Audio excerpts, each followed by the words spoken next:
ពាក់ព័ន្ធនឹងការសម្ពោធដាក់ឲ្យប្រើប្រាស់ស្នាក់ការនៅ Aeon 3 នេះគឺយើងផ្ដោតទៅលើសេវាកម្ម3ធំទី1គឺសេវាដំបូងមានន័យថាប្រជាពលរដ្ឋដែលគាត់គ្រប់អាយុ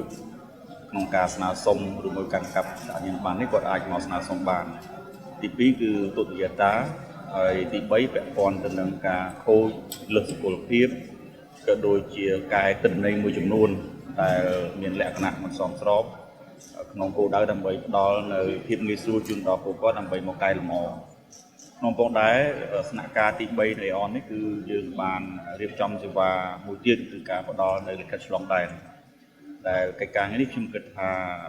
ជារឿយៗក្រោមការដឹកនាំរបស់សម្ដេចមហាវត្តបតីតែងតែចង្អុលបង្ហាញក្នុងគោលដៅដើម្បីផ្ដល់សេវានេះឲ្យគៀកទៅនឹងប្រជាពលរដ្ឋដូច្នេះហើយយើងបានធ្វើដំណើរកិច្ចការនេះតាំងពីចុងអាណត្តិទី6ហើយអាណត្តិទី7ដើមអាណត្តិនេះយើងក៏បានពង្រីកវិសាលភាពនៃការផ្ដល់សេវានេះទាំងនៅ Aeon 2នៅ Walk Heritage នៅសៀមរាបហើយនៅថ្ងៃនេះគឺយើងសម្ពោធដល់ឲ្យប្រើប្រាស់នៅទីស្នាក់ការថ្មីការផ្ដល់អត្តសញ្ញាណប័ណ្ណនៃលិខិតឆ្លងដែននៅ Aeon 3បាទជារួមយើង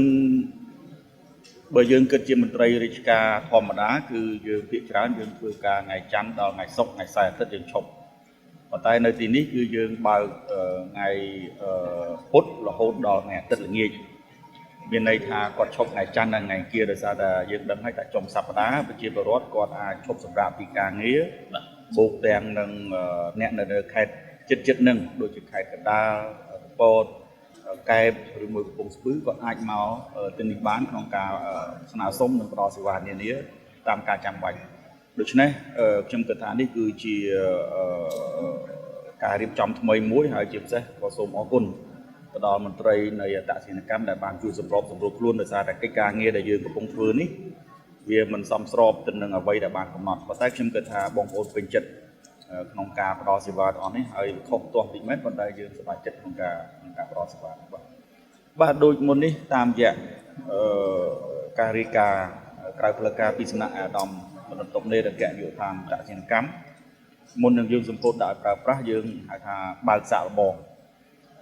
ការបើកសាកល្បងនេះមានប្រជាពលរដ្ឋប្រមាណជាងជំភាគ200ជាងអ្នក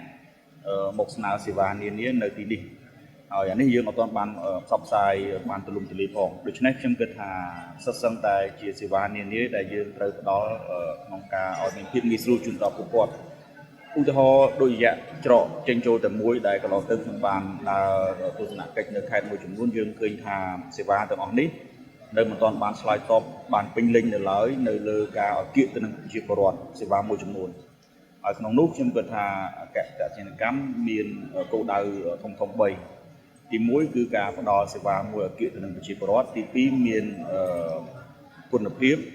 ហើយនិងទី3បូកទាំងនឹងការទទួលខុសត្រូវពីសំណាក់មន្ត្រីរបស់យើងដែលកិច្ចការនេះអាដាមអគ្គបណ្ឌិតតុបនេតគាត់បានតែងតែយកដាក់ខ្ពស់ហើយជាពិសេសតែងតែរកវិធីសាស្ត្រថ្មីបន្ថែមទៀតដូចនៅថ្ងៃនេះនៅថ្ងៃមុនដែលយើងបានពិធីសម្ពោធនិងការចរចាជាមួយនឹង Aeon 2នៅ Heritage Walk នៅសៀមរាបហើយក៏ដូចនៅ Aeon 3នេះ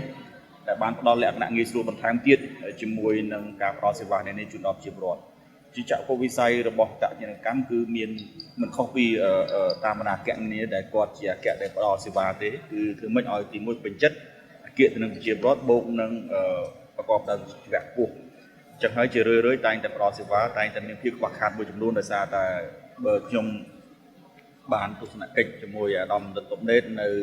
ទីតាំង Aeon 2ដែលយើងមិនទាន់ពេលដែលយើងមិនទាន់រើទៅកន្លែងថ្មីនោះ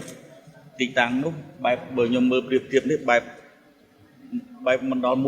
ផងនៃទំហំឬមួយអាចតូចមួយជាង1/3ទៀតអញ្ចឹងហើយវាបន្តតាមការទទួលបាននៅការលើកឡើងនិងការកង្វល់ពីប្រជាពលរដ្ឋបានយើងមានភាពកែលម្អជាបន្តឥឡូវនេះ Aeon 2យើងមានភាពទូស្បើជាងមុនវិញបិទតែវាមិនទាន់បានធំដូចនៅ Aeon 3នេះប៉ុន្តែយើងទទួលបានលទ្ធភាពក្នុងការផ្ដល់សេវានានាសមស្របជាងមុនជារួមយើងមិនមែនឈប់ត្រឹមនេះទេយើងកំពុងគិតគូរនៅតាមបណ្ដាតម្រូវការបន្ទាប់ពីយើងធ្វើ survey មកយើងឃើញថាខេត្តមួយចំនួនគាត់នៅតែជាខេត្តគោលដៅដែលយើងត្រូវបន្តពង្រីកនៃការផ្ដល់សេវាប៉ុន្តែយើងត្រូវតែមើលទី1លទ្ធភាពទី2មន្ត្រីរបស់យើងហើយទី3គឺការគ្រប់គ្រងពោះ ការផ្ដល់អត្តសញ្ញាណប័ណ្ណយើងនឹងហើយគឺផ្ដោតធំបំផុតគឺការគ្រប់គ្រងនៅទិន្នន័យហើយបើទិន្នន័យគ្រប់គ្រងបានល្អទេអានេះក៏ជាហានិភ័យខ្ពស់សម្រាប់សន្តិសុខជាតិបូកទាំងនឹងអាចជះវិជ្ជមានកម្រិតណាមួយលើការគ្រប់គ្រងរបស់អគ្គនាយកក៏ដូចជាក្រសួងមហាផ្ទៃផ្ទាល់ដូច្នេះយើងនៅតែបន្តខិតខំប្រឹងប្រែងស្ដាប់នៅក្បែរខ្វល់នឹងការផ្ដល់សេវានានាឲ្យគៀកបើឲ្យគៀកដល់ថ្នាក់យើងបើកឲ្យតែស្នាក់ការគ្រប់ខេត្តបែបពិបាកតិចបាទអានឹងខ្ញុំសូមសារភាពត្រង់ប៉ុន្តែយើងនឹងបន្តពង្រីកទៅតាមលទ្ធភាពហើយជំរុញឲ្យប្រព័ន្ធបច្ចេកវិទ្យារបស់យើងនេះអាចមានលទ្ធភាពក្នុងការឲ្យពលរដ្ឋអាច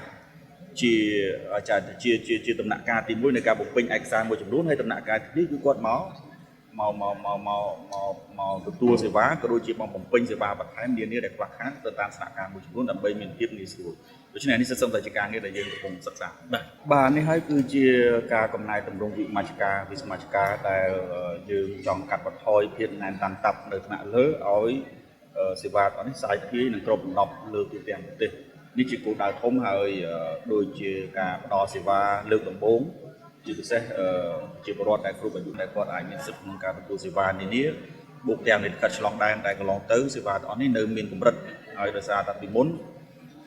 របៀបរបបក៏ដូចជាការរៀបចំរបស់យើងនៅមិនទាន់បានចប់សពគ្រប់ហើយជាពិសេសបានគ្រប់ជ្រុងជ្រោយធ្វើឲ្យសេវាមួយចំនួនមិនទាន់មានភាពរលូនដូច្នេះជាបន្តបន្ទាប់សល់ពីអ្វីដែលជាគោលដៅក្នុងអាណត្តិទី5អាណត្តិទី6យើងមានផែនការច្បាស់លាស់រយៈពេល10ឆ្នាំនៃការកសាងអត្តសញ្ញាណការគ្រប់គ្រងទិន្នន័យប្រជាពលរដ្ឋក៏ដូចជាវិស័យកិច្ចការងារអត្តសញ្ញាណកម្មនេះធ្វើឲ្យមានការវិវត្តល្អប្រសើរនៅក្នុងតំបន់អាស៊ានរបស់យើងក៏ដូចជានៅក្នុងពិភពលោកផងដែរហើយប្រព័ន្ធរបស់យើងនេះមកដល់ម៉ោងនេះយើងបានសហការជាមួយក្រុមហ៊ុនឯកជនហើយជាពិសេសក៏យើងបានពង្រឹងមន្ត្រីបច្ចេកទេសរបស់ខ្លួនក្នុងការគ្រប់គ្រងទិន្នន័យនេះជាលក្ខណៈរបស់ក្រសួងខ្លួនឯងផ្ទាល់តែម្ដងដើម្បីទៅមុខទៀតយើងអាចប្រទល់នៅស្ថានភាពអវិជ្ជមានណាមួយដែលអាចកើតឡើងនៅក្នុងកិច្ចការងារជាពិសេសបច្ចេកវិទ្យានេះយើងអាចគិតគូរបានជាមួយជារួមត្រឡប់មកវិញគឺខ្ញុំគិតថាការសម្ពោធដាក់ឲ្យថ្ងៃនេះគឺមានសារៈសំខាន់សម្រាប់មួយជំហានទៀតនៃការកសាងបុគ្គលមួយមានអត្តសញ្ញាណតែមួយដែលជាគោលដៅរួមរបស់យើងហើយទី2គឺបានបង្ហាញឲ្យគៀកសេវានានាជូនដល់ប្រជាពលរដ្ឋជាពិសេសគឺសេវាមួយដ៏មានភាពកក់ក្ដៅផងដែរបាទអរគុណ